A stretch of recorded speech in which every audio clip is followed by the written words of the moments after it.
বিদ্যার আজ ৬৬ দিন, তার আমারই কথা মতো লড়াইয়ে লিখন লিখাতে হবে, তাহলে আমার মৃত্যু সফল হবে না, হতে পারবে না বিশ্ব মাঝারে বিশ্ব পূজিতা।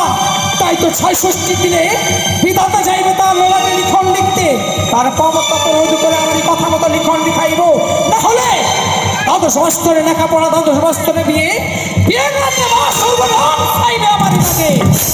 তাই তো এই মুহূর্তে আমি বিধাতার পথ অবরোধ করে দাঁড়িয়ে থাকবো ওই বিধাতার পথ আছাড়ে।